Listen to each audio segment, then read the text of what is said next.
नमस्कार, class 8 ICSE। यहाँ हम डिस्कस करने जा रहे हैं 6.B या फिर 6.2 एक्सरसाइज, जिसमें हम डिस्कस क्या करेंगे। सबसे पहला है जो हमारा यूनिवर्सल सेट।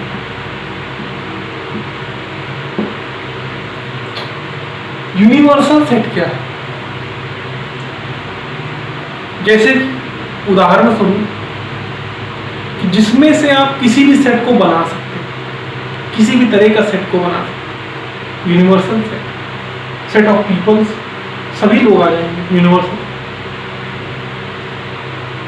हमें प्लेयर सेलेक्ट करने हैं स्कूल से, स्कूल में जितने बच्चे हों सभी आ जाएंगे universal set.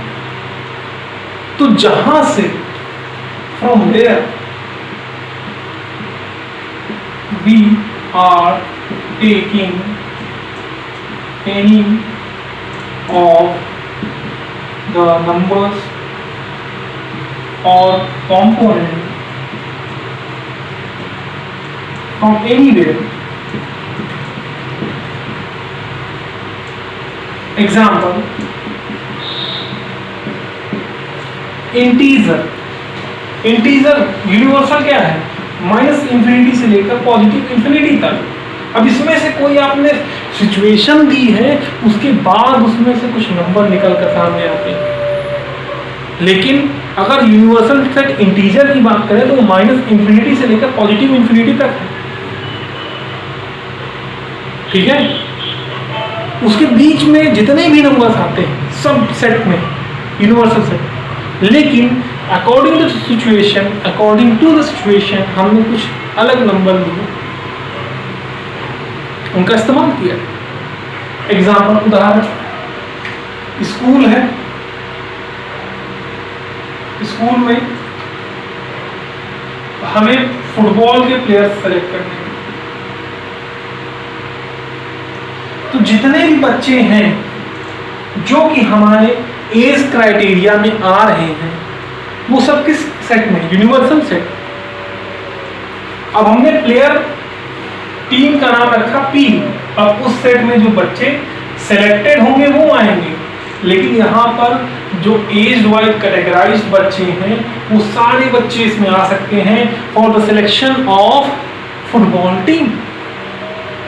But some of the conditions that are bounded by the selectors have put forward that's why Hindi की कुछ कंडीशन रखी गई है, कुछ बाधाएं रखी गई हैं। इसके द्वारा सिलेक्टर द्वारा, चयनकर्ता हिंदी। तो उस बाधाओं को पार करने में सभी बच्चे सक्षम थोड़ी ना होंगे। जो सक्षम होंगे वो इस सेट P में, प्लेयर्स नाम के सेट में पहुंच जाएंगे। लेकिन यहाँ पर जो है वो तो यूनिवर्सल सेट है ना, मींस कंप्लीट स्कूल। जितने बच्चे फुटबॉल खेल सकते हैं, खेलते हैं, सब इसमें आ गए। ठीक है, चलिए एक लिखा है कॉम्प्लीमेंट्री सेट, चलिए देख लीजिए।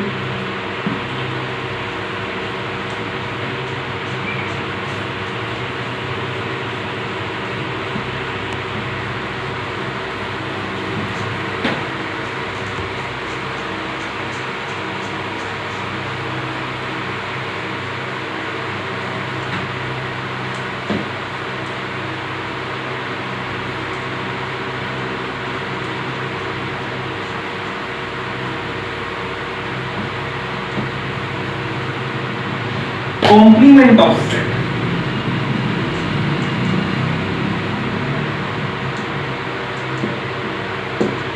अगर मान लीजिए एक सेट A दिया हुआ है जिसमें नंबर है 5, 10, 15, 20, 25, 30। ओके, एक सेट B 5, 10, 15, 20 और एक set C।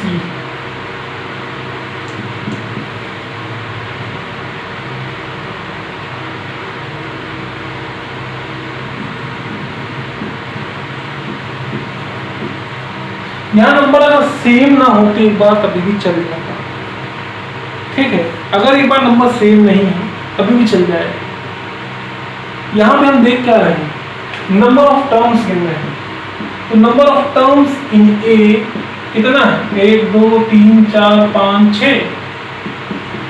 Number of terms in B 3 1 4। Number of terms in C, number of terms in C is that 2। तो हमें ये बताने की कोशिश कर रहा है कि अगर हमें कितने नंबर ऑफ टर्म्स सी में है, अगर कॉम्प्लीमेंट है, कॉम्प्लीमेंट्री आपने एंगल सुना होगा 180 a plus B equal to 180 degree angle, तो कॉम्प्लीमेंट होता है। वैसे ही इन दोनों के नंबर ऑफ टर्म्स जोड़ दें तो इसके इक्वल होते हैं। तो मान लो हमारा n का दिया, b का दिया हुआ है, नंबर ऑफ टर्म्स c का निकालना है तो क्या करेंगे, 6 माइनस 4 कर देंगे, 2 आ जाएगा, ठीक है। c का दिया है, b का निकालना है तो 6 माइनस 2 कर देंगे, 4 निकल आएगा। या फिर हमें इन दोनों का दिया है, a का निकालना है तो क्या करेंगे, 4 प्लस 2 कर देंगे, 6 आ जाएगा नंबर ऑफ टर्म्स। तो ये क्या है, कॉम्प्लीमेंट सेट्स। क्या है, कॉम्प्लीमेंट सेट्स है, क्योंकि नंबर ऑफ जो टर्म, नंबर ऑफ ऑब्जेक्ट्स है, नंबर जितने प्रेजेंट हैं उनको जब हम काउंट करते हैं तो दो सेट्स का सम एक सेट के इक्वल है, तो कॉम्प्लीमेंट सेट कहलाता है, कॉम्प्लीमेंट ऑफ अ सेट। चलिए एक उदाहरण आपका एग्जांपल दिया हुआ है, उसको देख लेते हैं, समझते हैं।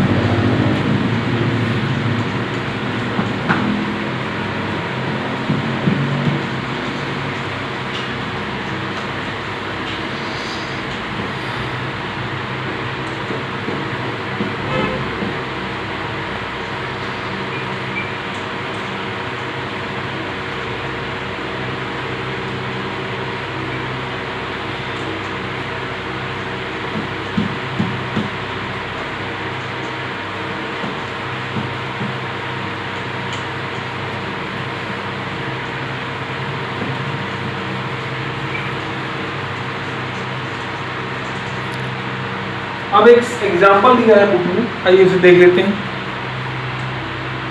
तो एग्जाम्पल क्या दिया हुआ है जरा देखते हैं। एग्जाम्पल दिया हुआ है कि ई दिया हुआ है, कितना है सेट में, क्या है 1 2 3 4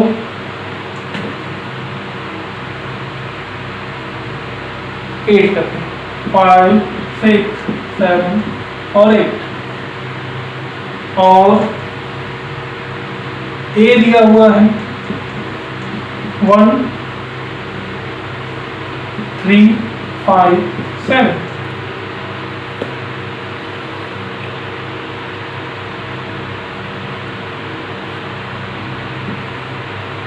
और ए डैश दिया हुआ है 2 4 6 8। इसमें देखिए क्या है, सेट ऑफ ऑड नंबर है और सेट ऑफ इवन नंबर। सीधी सी बात है, अलग करना होगा, कैसे करोगे, ऐसे ही करो, कोई कंडीशन रहेगी ना। कह दिया भाई set is set of odd number और set A dash is the set of even number, okay. फिर देन आफ्टर क्या होगा कि नंबर ऑफ टर्म्स जो इसमें दिए हुए हैं, तो क्या दिए हुए हैं, 8 दिए हुए हैं, सीधी सी बात है। नंबर ऑफ टर्म्स ए में कितने दिए हुए हैं, 4 दिए हुए हैं। और number of terms in B में कितने दिए हुए हैं, सॉरी ए डैश ये बी में है, कितने दिए हुए हैं, 4 दिए हुए हैं। तो कह क्या रहा है हमारा क्वेश्चन कि E is equal A plus A dash, n of E is equal to n of A and n of A dash means number of terms। यहाँ कितना है, 8 is equal to 4 plus 4, ठीक है।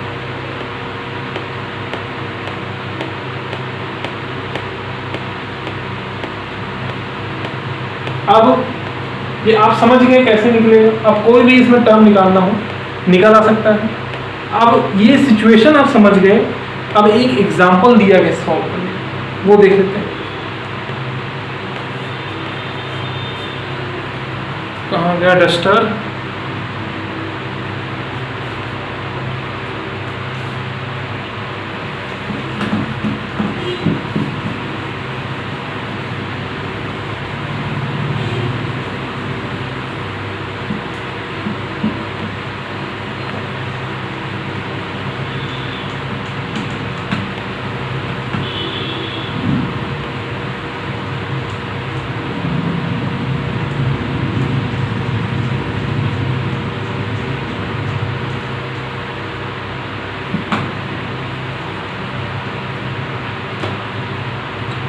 दिया हुआ है कि n ऑफ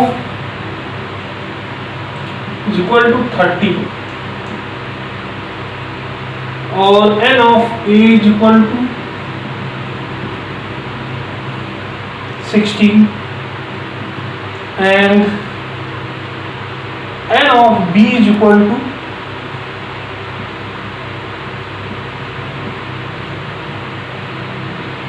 21। अब क्या है,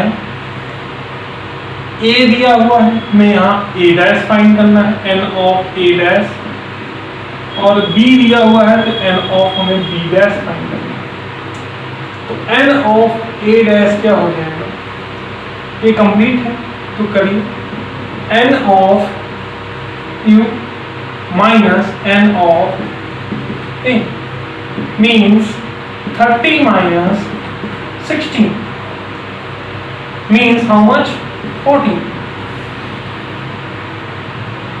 Then next, n of is equal to n of n of b निकालना, सॉरी एक मिनट रब कर देते हैं।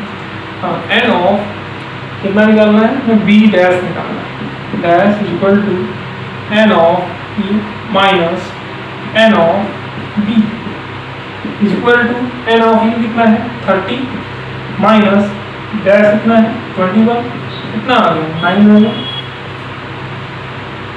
निकल आया आपका नंबर।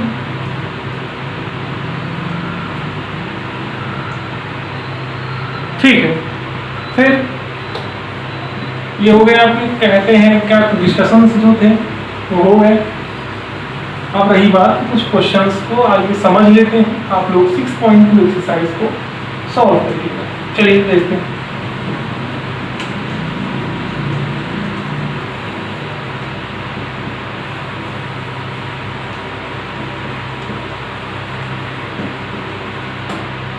दिया हुआ है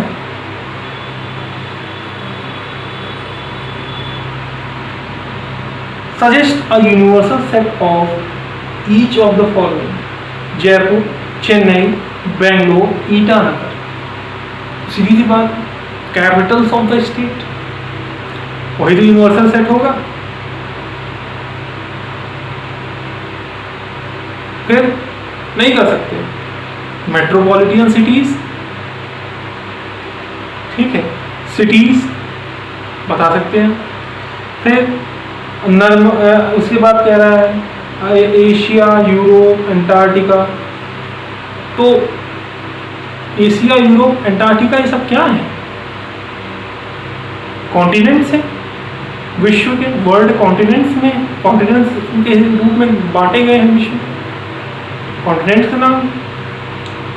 फिर सॉल्व द फॉलोइंग इक्वेशन। अब आपसे तो यहाँ पे दिया हुआ है x is equal to 2x plus 6 is equal to 0। तो ये दिया हुआ, हाँ, तो 2x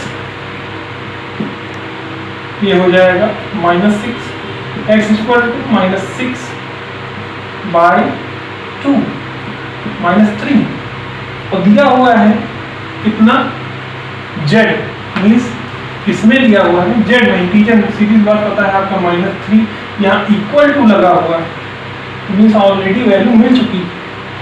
ठीक है, एक क्वेश्चन और देख लेते हैं। लिखा हुआ है 2x minus 3 is less then 7।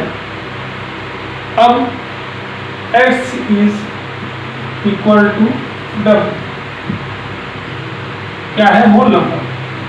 2x is equal to 7 plus 3, 2x is less than 10, x is less than 10/2 means 5। 5 से कम होल नंबर, तो 0, 1, 2, 3, 4 मिल गया सेट। सॉल्व करिएगा, क्वेश्चंस करिएगा और जो भी डाउट हो पूछिएगा। वीडियो तक देखने के लिए बहुत बहुत धन्यवाद। नमस्कार, गुड बाय।